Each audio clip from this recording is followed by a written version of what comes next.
What's going on, everybody? If you're wondering why James sounds significantly less Australian today, it's because he asked me to fill in for this video to answer some questions about that new power used by Luke at the end of The Last Jedi. My name is Alex from the channel Star Wars Explained, and today we'll be taking a deep dive into Force projections. Spoilers for the movie are incoming, but if you haven't seen it yet, what are you doing? It's been a month.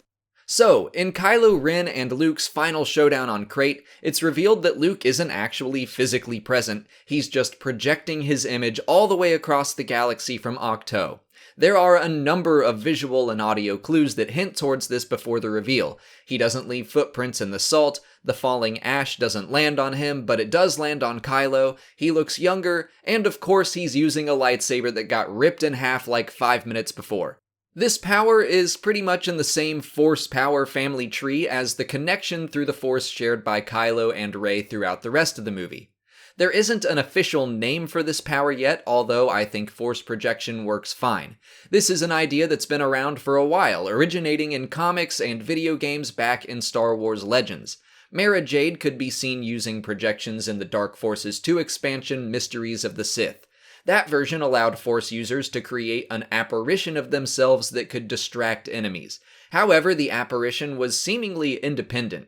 It could be quote-unquote programmed to do something, but it wasn't exactly under the complete control of its creator.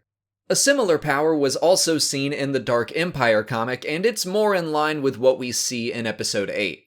A Force user could create a perfect illusion of themselves. The doppelganger could be detected through video and audio sensors, and was more directly under the control of its creator. They could even perceive all of the copy's senses.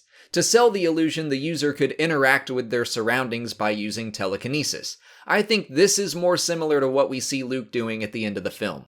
The current Star Wars canon has seen a number of connections or projections through the Force as well. Yoda has communicated with Ezra multiple times in Star Wars Rebels, and Ezra was also briefly connected through the Force with Maul, much like Rey and Kylo.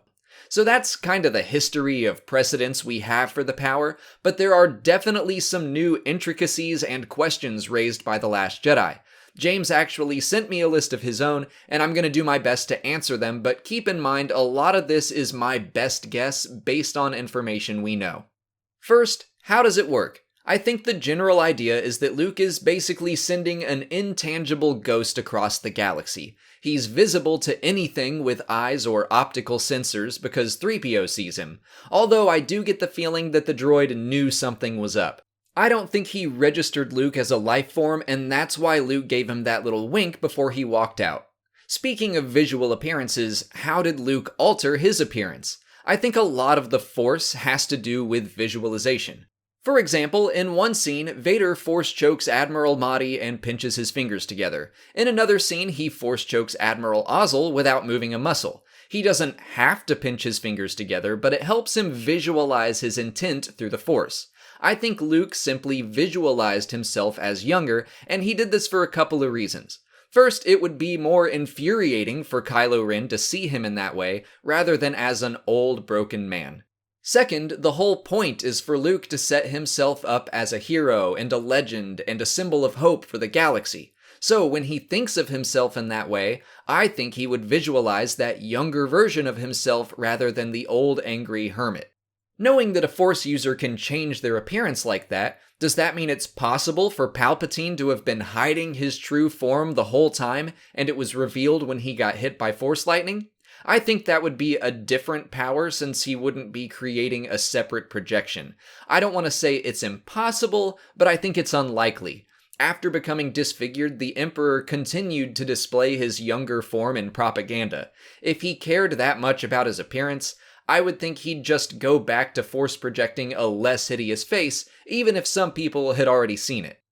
Something that seems a little wonky to me in The Last Jedi is that sometimes Force projections are tangible, and sometimes they're not. We know Luke is not in that scene, but Rey claims to have touched hands with Kylo earlier in the film, and the gold dice Luke gives Leia seem to be tangible. Leia holds them and then drops them on the ground, and then Kylo finds them and picks them up before they disappear. So what's going on there? My best guess is that there are different rules for organic and inorganic objects. The dice are small, and maybe it's just easier to manifest a small, tangible object than it would be a living person. Or maybe Force users are able to interact with Force-projected objects. After all, Luke, Leia, and Kylo are the only ones to hold them. Moving on, Luke becomes one with the Force after he projects himself to Crate, which is foreshadowed by Kylo Ren telling Rey he knows that she's not connecting their minds because the effort would kill her. So, is using this power always dangerous? I don't think so. I think it depends on how you use it. Usually, when we see this power being used, it's a conversation between two people who are usually very strong in the Force. Snoke connects Kylo and Rey.